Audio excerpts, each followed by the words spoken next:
Hey everybody, it's Dan. Welcome back and welcome to another plastic miniature review, this time for the Maelstrom's Edge Aperian Foundation. I'm settling on Aperian, I think is the pronunciation. The Aperian Foundation Scarecrow bots, produced by Spiral Arm Studios. We just took a look at their SecDef infantry for the same faction in my previous review, and I thought that those were extremely successful.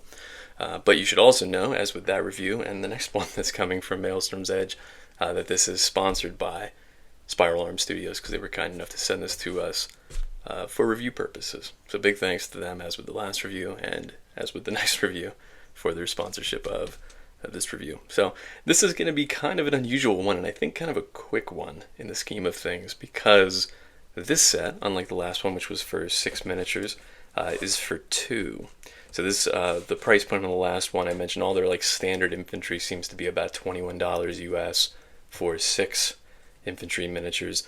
This one is $16 US for 2, so they're about $8 US, I guess, depending on who you get it from exactly, but MSRP is $8 US per miniature, which is fine. Again, we talked about price a little bit in the last video. I won't delve too much into it here, only to say that I think value is absolutely a relative thing, and what really matters is how many total pieces you're going to need in your, for the game system, and what is your total investment in the game system going to be. I guess I'll put it more clearly that I think value is something for you guys to determine, right? My job is to provide the information on the miniatures themselves, and then you can make the determination about whether it is of value. So anyway, I'll just say they're $8 a piece.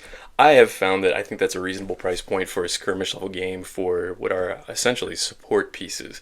What it kind of reminds me of actually is back in my like War Machine Hordes days, the way that they would package some of those solos, I guess in some cases, so single models, but some of them were actually like 2 pieces that were sold in boxes. Just like this one. So that's kind of what this reminds me of. The box, as with the first one, it's the exact same size, exact same style. I think very polished is the word that I used in that one, very clean design. And I like that from a retail standpoint, if you had these all lined up, they would all look exactly the same, which is nice. Actually kind of reminds me of Modern Games Workshop designs. The back is all the same on all of them as well. This is kind of like generic information on Maelstrom's Edge. There's a little QR code down here which when you scan takes you to the instruction sheet. We saw the instruction sheet on the SecDef infantry was extremely detailed, very nice like PDF document that I found very helpful when I was assembling the figures. This one I followed the link, and it's also nice. It's more like a blog post though, breaking down how to assemble these miniatures. We'll see in a second though that I don't think there's that much in the way of instructions that are going to be needed here, but just something of note. The contents of the box, I mentioned that they're all the same size, which is nice for a retail setting, but it does make it kind of silly when you're looking at this is the contents of the box. You get this great big box for two sprues and 2 bases. If you're new here, welcome. We're going to go through these sprues together. I'll show you close-ups on the bits. Normally we do like a bits breakdown, but that won't really be necessary here. We'll assemble these figures, and I'll then show you how they scale up with other miniatures in my collection, and then I'll give you my final thoughts.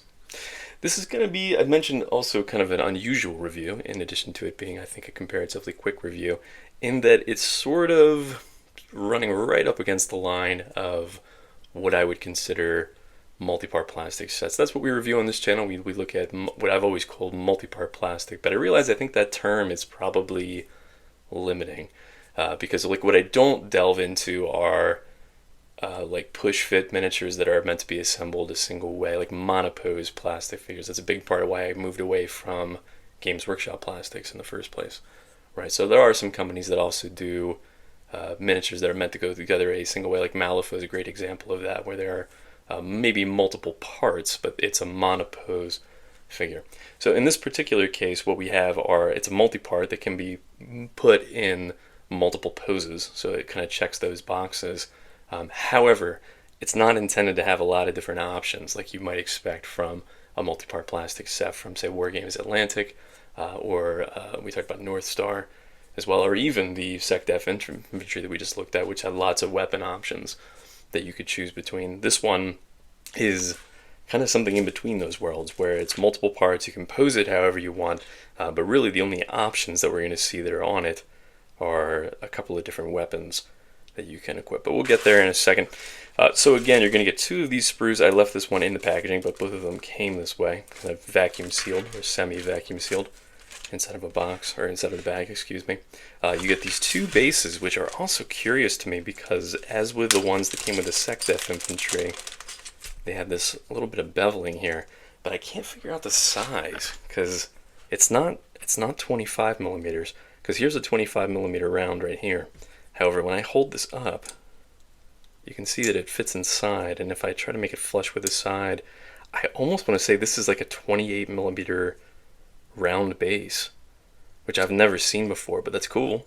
And you can see here again the indentations on the side are like with War Machine or Hordes to orient what's the front and back facing of the miniature. So that's pretty cool.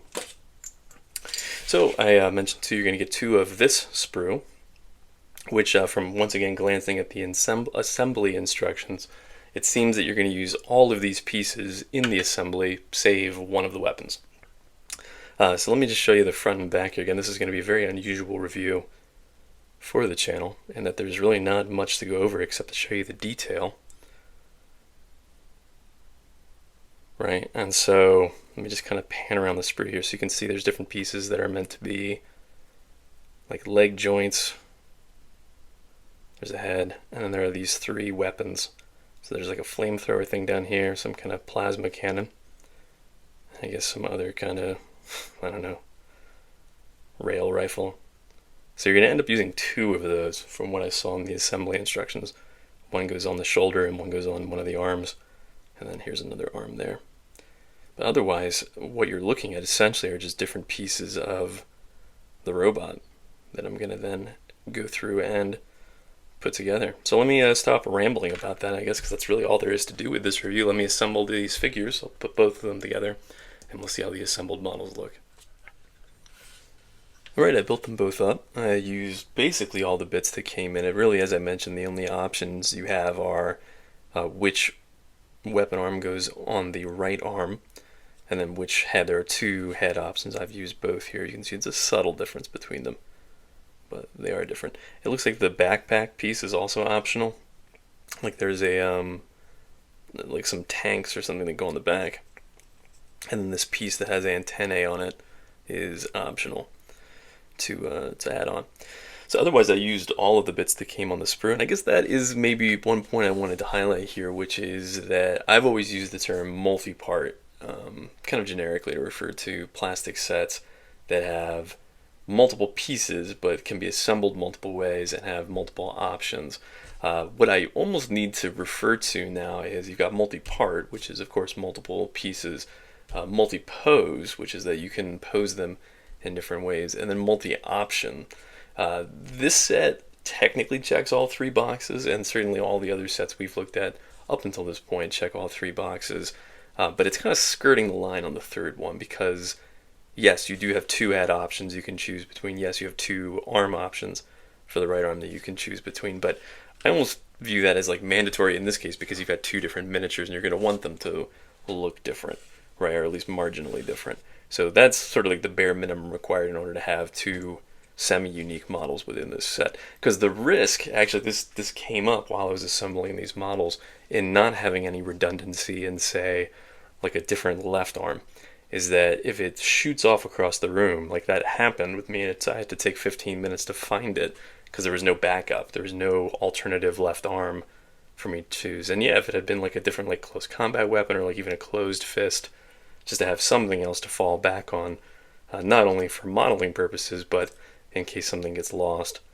that would be good to have. With that out of the way, I think these look really good. The only other shame of it, for me anyway, is just personal taste, because again, I don't know what the in-game impact of these guys are, is that I wish they were a little bit bigger, maybe like 33% larger, because these are essentially human-sized, and we'll see that in the scale lineup here. But I think if you had done that, if you'd made them a little more ogreish in terms of their size, I actually think you could have upped the price even to make it the same $21 price point as the like the SecDef infantry that we looked at. But I think the design is awesome. They went together way more easily than you might think from looking at them on the sprues.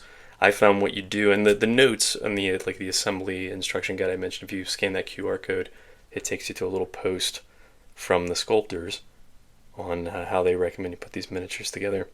But I found that if you basically assemble the body, you assemble the arm pieces separately, and glue them on, and then you glue the feet on last, kind of as you're angling it down onto the base. That worked out very nicely. One other minor change I did here you might have picked up on is that the shoulder-mounted cannon, I think it's too far forward. This is how it's recommended to be assembled. But to me, it almost looks like it's going to get blasted off if you shoot it once. I think it's fine. Like, again, I think the design's very cool. But I mocked up a little prototype here of just shifting it backwards a little bit. Maybe too far. I may have to cut like a little bit of the back off too. But I was just curious to see if I liked it better. And again, that's just personal taste. And I think that I do. That's also the beauty of plastic. It's very easy to convert these up however you like. But I think the design is really, really solid, much like what we saw with the SecDef infantry in terms of detail. So anyway, let's cut here. I want to see how these scale up with different miniatures in my collection. Alright, here we go. When I do these scale comparisons, I like to have 3 miniatures from other manufacturers or ranges in between the miniatures that I'm showing you. So in this case, I only have 2 within this set. I'm going to do probably 2 spins on the Lazy Susan here, just so that you can see how they scale up with some other manufacturers there. You can see they're roughly human size, a little bit taller. They're actually basically the same height as the Necron Warrior there, the 10th ed one. And here's a couple more options for you. And the other bare plastic model over there is from the SecDef infantry. So you can see if I pause here for a second that they're essentially the same size, that these are intended to be a slightly larger support piece for your Epyreans. So what's the final verdict? I dig them. I think they're cool. They're a little smaller, but like I said, maybe than I would want them to be. I want them to be like maybe 33% larger. But as they sit, I think they're a fun little support piece that can be used in a whole host of different like sci-fi games. Again, not only for Maelstrom's Edge, but I talked about like Halo or Aliens as a like standalone skirmish game that you could use these in. People talked about using them in RPGs. I think that that's a great application for these as well, because they're nice. Could be like generic robots. I have a longtime subscriber and friend of mine who made a comment when I mentioned that I was going to be reviewing some Maelstrom's Edge that he uses a lot of the robots for 15mm wargaming as like large mechs. So these would be kind of like smaller size mechs for 15mm wargaming, but it's a very affordable way, I think, to get some multi-part plastic mechs into your 15mm sci-fi games too. So lots of applications for these. I think they're a really cool addition to the range. Yeah, the only other thing I maybe would have liked is a couple of other arms and maybe one extra weapon to blend in, just for a little bit of not just variety, but as I mentioned at the assembly stage, redundancy, to kind of protect me from myself and my tendency to lose bits along the way as I'm going. But as it sits, I think it's a very cool entry into the range. So yeah, once again, thank you to Spiral Arm Studios for sending this to us to take a look at. I have one more review for the Maelstrom's Edge range for now anyway. So we'll take a look at that here very shortly, and then I'm going to have a lot of reviews to follow. So appreciate you all dropping by for this one in the meantime. And until next time, happy gaming.